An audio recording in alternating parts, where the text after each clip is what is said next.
नमस्कार, आप देख रहे हैं दैनिक सवेरा और मैं हूं नील। मैं आपको बता दूं कि कल एक लिस्ट आती है केंद्रीय विद्यालय को लेकर। जी हां, मैं आपको बता दूं कि जम्मू कश्मीर की बात करें, अलग अलग जगह जो है जम्मू कश्मीर में केंद्रीय विद्यालय मिले। जी हां, एक कैबिनेट से जो है केंद्र से जो एक लिस्ट अप्रूव होके आती है और उसमें देखा जाता है कि जम्मू कश्मीर में अलग अलग जगहों पे जो है केंद्रीय विद्यालय मिले।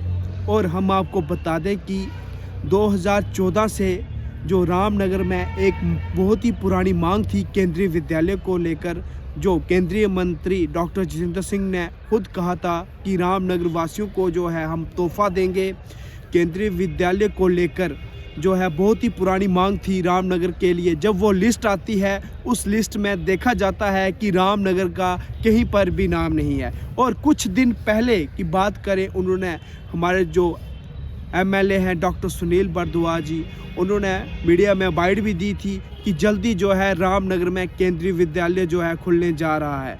लेकिन जब लिस्ट आती है, उस लिस्ट में रामनगर का नाम ही नहीं होता है। और यहाँ पे मैं बता दूँ आपको, रामनगर में उस जगह पे डैडी गांव में सॉइल टेस्टिंग भी की गई, मेज़रमेंट भी की गई और केंद्रीय विद्यालय की पूरी टीम जो है वहाँ पे आई हुई थी। लेकिन जो लिस्ट आती है, बहुत ही हैरान कर देता है ये मामला पूरा, जब उसमें हम देखते हैं कि उस लिस्ट में रामनगर का नाम ही नहीं है। और इससे जो है रामनगर के स्थानीय लोग जो हैं काफ़ी निराश हैं। और क्या उनका कहना है, देखिए खास रिपोर्ट। जी सर, आज हमने देखा कि सुबह सुबह जो केंद्रीय विद्यालय थे उसमें कुछ देखा कि 2-3 जगह पे जो है सैंक्शन हुए हैं। लेकिन कुछ लोगों का कहना है कि रामनगर में जो स्कूल है ये कैंसिल हो चुका है और कुछ का कहना है कि अभी प्रोसेस में है। इसको लेकर आप क्या कहोगे? देखो जी, रामनगर दी मिगी लगता कि किस्मत गै खराब, क्योंकि केंद्र विद्यालय का वायदा साढ़े पीएमओ मंत्री साहब ने अज कोला 5 साल पहले, मिगी अज भी चेता है कि टाउन हाल दे विच एक प्रोग्राम होया, शायद 2019 या 19 इलैक्शन दे विच उन्हें प्रॉमिस किया कि मैं जल्दी गै रामनगर की जड़ा है केंद्र विद्यालय देगा जी। लेकिन नुआढ़े बाद 1 साल के बाद मैं प्रेस कॉन्फ्रेंस की और उस विच मैं आख्या कि केंद्र विद्यालय जड़ा उसले भी एक लिस्ट आई जी, लेकिन उस पर रामनगर का नाम नहीं आ। और मैं प्रेस कॉन्फ्रेंस की कि रामनगर का केंद्र विद्यालय उत्थें गया। लेकिन बड़े अफसोस कन्नै आखना पैंदा कि साढ़े रामनगर के जोड़े बीजेपी के लीडर है, जोड़े अपने आप ही आखदे लीडर न जी, लेकिन वो केदे लीडर ने मिगी अजे धोड़ी पता नहीं लग्या। और उन्हें दूए दिन प्रेस कॉन्फ्रेंस की कि जेडी अपोजिशन वाले झूठ बोला दे, केंद्र विद्यालय रामनगर के सैंक्शन हो चुके। लेकिन अज एक और लिस्ट आई, तुसें दिखी कि रामनगर का उस भाई कोई नां गै नहीं है। और अज मैं उन्हें पूछना चाहना, जेडे 4 साल पहले ये आखदे कि रामनगर के भाई केंद्र विद्यालय सैंक्शन होई दा, वो केंद्र विद्यालय गुजर गया। अज रामनगर के लोग पिछले 5 सालें का ये वेट करा दे कि साढ़े बच्चे जेडे न केंद्र विद्यालय भाई पढ़न। आई रामनगर के भाई की है, आई रामनगर दे विच अगर कोई माइग्रेशन हुआ दी है तो इस गल्ला होई कि कोई अच्छा स्कूल नहीं है। अज तुस दिक्खने कि रामनगर दे विच 10वीं कोला बाद एक हाई सकैंडरी है जी। लेकिन हाई सकैंडरी दे विच इन्नी स्ट्रेंथ है कि मिगी नहीं लगता कि जेडे बच्चे उत्थे पढ़ते हो बेचारे पढ़ी सकते होण, क्योंकि एक क्लास भी 200 बच्चे की क्लास है। उस वाली साइड कोई ध्यान नहीं है। जेड़ा साडा फ्यूचर जेड़ी जनरेशन है, जेड़े भी एमएलए बने, जेड़े मैं उन्हें ये पूछना चाहना कि एक हाई सकैंडरी की पहले तुसें कुड़ियों का स्कूल आ कि उसी अपग्रेड होया 2014 बी, नुआढ़े बाद दोबारा वो 10वीं का बनी है। लेकिन कुसै 2014 से लेइयै अजे धोड़ी पुच्छेआ नहीं।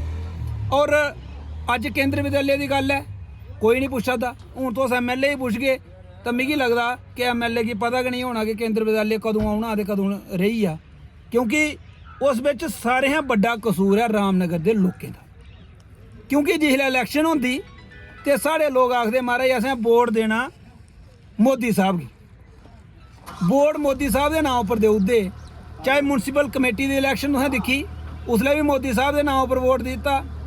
और जिसलै इंदे लोग बनी है चेयरमैन, उन्हें रामनगर आस्तै केह् कीता सारें दिक्खेआ। नुआढ़े बाद डीडीसी दी इलैक्शन आई, ਮੋਦੀ ਸਾਹਿਬ ਦੇ ਨਾਮ ਉੱਪਰ ਵੋਟ ਹੋਈ ਆ। MP ਦੀ ਇਲੈਕਸ਼ਨ ਉੱਥੋਂ ਹੁੰਦਾ ਕਿ ਮੋਦੀ ਸਾਹਿਬ ਦੇ ਨਾਮ ਉੱਪਰ ਹੈ, ਔਰ MLA ਦੀ ਇਲੈਕਸ਼ਨ ਦੇ ਵਿੱਚ ਵੀ ਮੋਦੀ ਸਾਹਿਬ ਦੇ ਨਾਮ ਉੱਪਰ ਲੋਕਾਂ ਵੋਟ ਪਾਏ। ਹੁਣ ਲੋਕਾਂ ਵੋਟ ਤੇ ਮੋਦੀ ਸਾਹਿਬ ਦੇ ਨਾਮ ਉੱਪਰ ਪਾਈ ਡੇ, ਲੇਕਿਨ ਹੁਣ ਕੰਮ ਮੋਦੀ ਸਾਹਿਬ ਨੇ ਥੋੜੀ ਕਰਨਾ ਹੈ, ਕੰਮ ਉਹਨੇ ਕਰ ਰਹੇ ਆ ਜਿਹਨੇ ਐਸੇ ਬਣਾਈਏ ਭੇਜਿਆ ਜੀ। ਤੇ ਉਹ ਸੁੱਤੇ ਦੇ ਉਹਨੇ ਪਤਾ ਕਿ ਨਹੀਂ ਹੈ ਕਿ ਤੁਸੀਂ ਲੋਕਾਂ ਵੋਟ ਤੁਸੀਂ ਨਹੀਂ ਪਾਇਆ, ਮੋਦੀ ਸਾਹਿਬ ਦੇ ਨਾਮ ਉੱਪਰ ਪਾਇਆ, ਲੇਕਿਨ ਤੁਸੀਂ ਤੇ ਮੋਦੀ ਸਾਹਿਬ ਦਾ ਨਾਂ ਵੀ ਜਿਹੜਾ ਆ ਉਹ ਮਿੱਟੀ ਮਿਲਾਣ ਨੇ। ਤੁਸੀਂ ਉਹਦੇ ਨਾਂ ਉੱਪਰ ਜਿਹੜਾ ਲੋਕਾਂ ਵੋਟ ਪਾਇਆ, ਤੁਹਾਡੇ ਨਾਂ ਉੱਪਰ ਕੁਛ ਨਹੀਂ ਪਾਇਆ। ਲੇਕਿਨ ਅਫਸੋਸ ਹੈ ਕਿ ਰਾਮਨਗਰ ਦੀ ਜਨਤਾ ਫੀ ਭੁੱਲ ਲੈਂਦੀ, ਜਿਸਲੇ ਇਲੈਕਸ਼ਨ ਆਂਦੀ ਤੇ ਇਲੈਕਸ਼ਨ ਵਿੱਚ ਦੁਬਾਰਾ ਉਹ ਹੁੰਦਾ। ਔਰ ਜਿਸਲੇ ਅੱਜ ਦੇਖੋ ਰਾਮਨਗਰ ਦੇ ਵਿੱਚ ਸਾਡੇ ਪਾਣੀ ਦੀ ਹਾਲਤ ਕੀ ਹੈ, ਸਾਡੇ ਬਿਜਲੀ ਦੀ ਹਾलत की है, लेकिन कोई बोली राजी नहीं है जी। और अगर कोई चार खंबे आए भी आते कुदै तो फिर बीजेपी के लीडर आई जंदे और अफसर ही आखदे असीं पुच्छिए देने, उन्हें आने दे नहीं होंदे। अगर उन्हें पता लगी है कि कोई ट्रक खंबा आई आ तो बीजेपी के जिन्ने लीडर ने सारे उं'दे बिजली आह्ले दफ्तर पुज्जी जंदे, मारे असीं पुच्छिए खंबा देना, साढ़े बगैर गुस्सा नहीं देना। लेकिन अज KB स्कूल की गल है, जाओ बीजेपी आह्लें गी पुच्छो, कोई नहीं थुआढ़े गल करेगा, क्योंकि अगर वो गल करन तो उन्हें पता PMO मंत्री साहब नाराज हो जाना, MLA नाराज हो जाना, और MLA साहब भी पुछ गए तो तुस पुच्छी लाओ, नहीं तो बाइट ले लाओ MLA की भी, वो भी तुसीं इस बारे कोई बोलिए राजी नहीं होएगा। लेकिन बदकिस्मती है रामनगर के लोगों की, अज रामनगर के लोगों के कोई गल करने जोगड़ा नहीं है, क्योंकि जिन्हें लोगों की वोट दिते थे वो गल नहीं करते, अपोजिशन की कोई सुनता नहीं, तो आई जाइए मरूआदा कौन है रामनगर की जनता। और मैं नहीं आखना चाहना यार, कम से कम अपने अज PMO मंत्री साहब की असें 3 बारी वोट दिते और घट वोट नहीं दिते, बड़े वोट दिते। लेकिन मैं गलती PMO मंत्री की नहीं समझना है जिन्नी रामनगर के वर्करें की है या MLA की है, क्योंकि तुस PMO मंत्री कोल जागे तुस आगे तां थोना नहीं किश, ये उत्थें जंदे छड़ियां चिमचागिरियां करने और अपने नंबर बनाने। इन्हें पता कि मंगिया तो नाराज हो जाना उन्हें, और मंगन कियां, क्योंकि इलैक्शन दे विच इन्हें लोकें इन्ना किश होंदा लेदा उंदे कोल है ना कि इलैक्शन दे बाद कम्म गै नहीं दस्सी सकदे हैं। कम्म तां दस्सी सकदे तुस लीडर गी कि तुसें इलैक्शन दे विच मुफ्त कम्म कीता होऐ। इन्हें मुफ्त मारे एक झंडा नहीं होंदा लादा, इन्हें झंडे लाने भी पैसे देने, वोट वर्करें भी रपेऽ देने, जिसलै सारा किश गै पैसे ने कीता होऐ इलैक्शन बिच, ते थुआढ़ा तुस कि'यां मंगोगे PMO मंत्री कोल जाइयै? एह् किश नहीं मंगदे, छड़ा उत्थें जंदे फोटो खिचांदे वापस आई जंदे, ते PMO मंत्री कन्नै कोई रामनगर की गल नहीं होंदी। मैं तुसेंगी अज्ज सनाई ओड़ां, इन्हें तो कसम देइयै पुच्छो कि असें रामनगर की गल कीती कि रामनगर के लोकें गी KB स्कूल चाहिदा?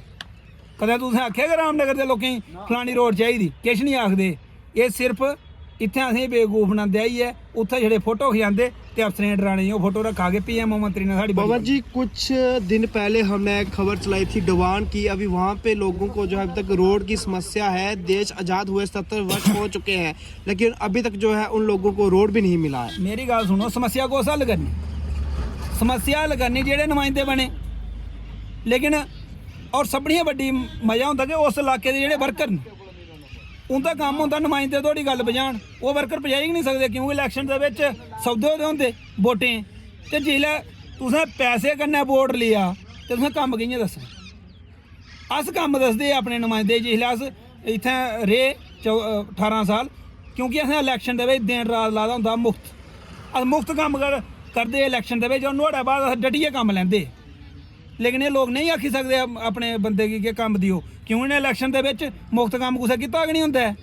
इस गल्ला रामनगर दा बेड़ा गर्क होआ दा, और जिन्ना होड़ी इ'यै सिस्टम रहोग मिगी नहीं लगदा कि रामनगर दे विच कोई नमीं चीज़ बननी है। उ'ऐ परानियां चीज़ां न जेह्ड़ियां सैंक्शन नहीं है आवा दियां नमियां, इ'यां रूटीन बिच जेह्ड़ा कम्म होई जाग ते होई जाना, बाकी इंदे पर कोई भरोसा है ओह् मिगी नहीं है, तुसेंगी होऐ तां पता नहीं है। जय हिंद।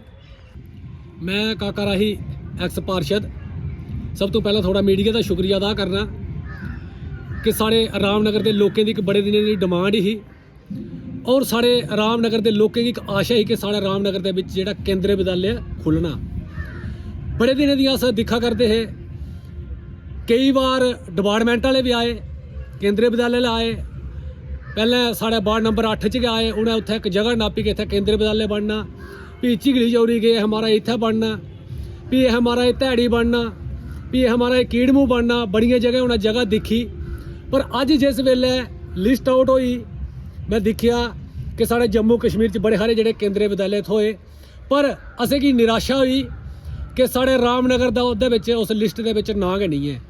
मैं ये आखना चाहना कि साढ़े रामनगर दे लोकें गी बड़ी आशा ही, पिछले दिनें लोकें बड़ी चढ़ियै इलैक्शन दे बिच हिस्सा लैता, उम्मीद ही कि साढ़े बच्चे जेह्ड़े अच्छी शिक्षा प्राप्त करगन, साढ़े बच्चें गी अच्छी शिक्षा होग। पर जिस वेले अज्ज असें लिस्ट दिक्खी मन बड़ा उदास होया कि साढ़े रामनगर दा उस लिस्ट दे बिच नां गै नहीं है। मैं थोड़ा मीडिया के माध्यम कन्नै, ये खाली कोई मेरी कल्ले दी डिमांड नहीं है, ये पूरे रामनगर तहसील के लोगों की डिमांड है कि साढ़े रामनगर दे विच जेहड़ा केंद्रीय विद्यालय बड़ा जरूरी है कि साढ़े आने वाली जनरेशन नौजवान बच्चे जेहड़े पढ़ने वाले उन्हेंगी जेहड़ी अच्छी शिक्षा थ्होए। मैं मीडिया के माध्यम कन्नै अपने जेहड़े साढ़े MLA साहब न उंदे अग्गें भी रिक्वेस्ट करगा कि कोशिश करो कि जल्दी कोला जल्दी साढ़े रामनगर दे विच भी केंद्रीय विद्यालय खुलना चाहिए। अगर इस लिस्ट दे विच नहीं आया, मैं उन्हें आखना चाहना कि अगर कोई पेंडिंग लिस्ट है जेहड़ी ਉਹਦੇ ਵਿੱਚ कोशिश करो कि ये साड़ा केंद्रीय विद्यालय रामनगर ਦੇ ਵਿੱਚ खुलना चाहिए और साढ़े रामनगर के लोगों की ਜਿਹੜੀ जेन्युइन डिमांड है ये पूरी होना चाहिए। शुक्रिया। मैं Danish Bashir, youth president national conference Ramnagar. जैसे कि आप सभी जानते हैं कि कल केवी का एक प्लान निकला था जिसमें से रामनगर का नाम नहीं था, पर सोचने वाली बात तो ये है ना कि MLA साहब एक ने जगह लोकेशन उन्होंने ढूंढी थी, वो वहाँ पे गए थे। वो किस लिए गए थे? वो क्या रामनगर के लोगों को गुमराह करना चाहते थे? उनका उसके पीछे क्या मकसद था, मैं ये पूछना चाहता हूँ। और रही बात हमारे MP साहब की, उनको हमने 3 बार जिता दिया है, पर उन्होंने हमारे रामनगर के लिए, डुड्डू के लिए, बसंतगढ़ के लिए कुछ नहीं किया। उन्होंने कोई भी प्रोजेक्ट रामनगर के लिए नहीं लाया। सोचने वाली बात यह है कि रामनगर के लोगों ने बहुत वोटों से जिताया, पर उन्होंने रामनगर के लोगों का भरोसा तोड़ा। उन्होंने रामनगर के लोगों के लिए कुछ नहीं किया। बस मैं ये कहना चाहूँगा कि अभी भी मौका है कि देखें और इन लीडरों से बचें जो सिर्फ अपने लिए काम करते हैं, ना कि लोगों के लिए। शुक्रिया जी। जैसे कि हमने देखा कि एक लिस्ट आउट होती है, उसमें केंद्रीय विद्यालय जो थे बहुत सारे जो कई जगहों में मिले। बात करें स्पेशल तौर पर डिस्ट्रिक्ट उधमपुर की, तो रामनगर में केंद्रीय विद्यालय का जो नाम भी नहीं है उस लिस्ट में, उसको लेकर आप क्या कहोगे? जो केंद्रीय विद्यालय हैं 2014 में जब RS पठानिया जी की वो इलेक्शन, जहाँ पे MLA की इलेक्शन हुई थी, डॉक्टर जितेंद्र सिंह जी हमारे रामनगर में आए थे और उन्हें 2014 में अनाउंस किया था केंद्रीय विद्यालय। ये हमारी बहुत ही बदकिस्मती समझे, कई सालों से हमें ऐसे ही टकराया जा रहा है। जो केंद्रीय विद्यालय आ रहा है, कभी हमारा लैंड का इशू बन जाता है, कभी कुछ बन जाता है। अब तो हमारी ज़मीन का भी जो प्रॉब्लम थी वो भी सॉल्व हो गई है। अभी 2-3 दिन पहले एक सॉइल टेस्टिंग भी हुई थी, सॉइल टेस्टिंग भी हो गई, सेंटर से टीम आई, उन्होंने अप्रूवल कर दिया था, इसका हो गया। जब समझ नहीं आ रही है जे हमारे साथ बात भेदभाव क्यों हो रहा है। जे हम यही अपील करते हैं, डॉक्टर जितेंद्र सिंह से भी हम अपील करते हैं और हमारे MLA साहब से ये रिक्वेस्ट करते हैं, इसको पर्सनल इंटरेस्ट लेके इस मसले को हमारा जल्द से जल्द सॉल्व करवाएं। ठीक, बोलो जी। जैसे कि आज हमने एक लिस्ट देखी, केंद्रीय विद्यालय के नाम जो है अलग अलग जगहों के लिए आए। बात करें डिस्ट्रिक्ट उधमपुर की, और ख़ास बहुत ही लंबे अरसे से बात चल रही थी केंद्रीय विद्यालय रामनगर में, और कुछ दिन पहले, ये थोड़े दिन पहले सॉइल टेस्टिंग भी हुई डैडी गांव में। उसके बाद आज जो लिस्ट देखी उसमें रामनगर का नाम ही नहीं है, उसको लेकर आप क्या कहोगे?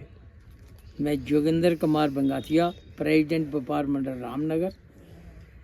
हाँ, बड़े अफसोस से ये कहना पड़ता है कि हमारे MP साहब जब फर्स्ट टाइम बने थे तो उन्होंने कहा था कि मैं रामनगर के लिए एक तोहफा दूंगा। वो क्या तोहफा था? उन्होंने कहा कि हम जहाँ पर केंद्रीय विद्यालय खोलेंगे। मगर 15 साल हो गए मगर रामनगर में केंद्रीय विद्यालय नहीं खुला। और काफ़ी बार हमने प्रेस कॉन्फ्रेंस भी की और काफ़ी बार हमारे डेपुटेशन जो है MP साहब से मिले और उन्होंने कहा कि जल्दी ही जहाँ भी कोई रेवेन्यू डिपार्टमेंट वाले जगह देंगे हम वहाँ पर केंद्रीय विद्यालय खोल देंगे। मगर बड़े अफसोस से है कि आज तक हमारा केंद्रीय विद्यालय नहीं खुला। पिछले दिनों में हमने अपने MLA साहब को भी कहा कि हमारी जो है फर्स्ट प्रायोरिटी जो है केंद्रीय विद्यालय की है, मगर केंद्रीय विद्यालय उन्होंने कहा मैं भी अप्रोच करूँगा और मैं भी अपने MP साहब से कहूँगा कि वो रामनगर के लिए केंद्रीय विद्यालय खोलेंगे। उसके बाद उन्होंने जहाँ पर तिहाड़ी में जगह भी सिलेक्ट की और वहाँ पर बहुत सारी टीमें आई और उन्होंने वहाँ पर देखा, उन्होंने कहा ठीक है। फिर भी उन्होंने अप्रोच की हमने कि भाई केंद्रीय विद्यालय जहाँ पर खोलो। मगर आज हमने जो लिस्ट देखी उस लिस्ट में पंचायरी का नाम आ गया डिस्ट्रिक्ट में, मगर रामनगर का नाम जो इग्नोर कर दिया गया। भाई हमारे रामनगर से क्यों भेदभाव है? क्योंकि कोई भी चीज़ बनती है कभी चनैनी में चली जाती है, कभी उधमपुर में चली जाती है, मगर रामनगर के लिए पर्सनली ये इग्नोर करते हैं। हम ये फिर यही कहेंगे कि हमारे एमपी साहब और हमारे एमएलए साहब जो के भारतीय जनता पार्टी के ही हैं, दोनों हैं। अगर एक हो दूसरी पार्टी का तब भी हम कहेंगे कि भाई जो उनकी अप्रोच नहीं हो रही है, मगर ये दोनों एक ही पार्टी के हैं। और वहाँ सेंटर में गवर्नमेंट भी जो है बीजेपी की है। और हमारे अफसोस से कहते हैं कि ये हमारे रामनगर के लिए एक जो छोटा सा केंद्रीय विद्यालय जो है वो भी रामनगर में नहीं खोला जा रहा है।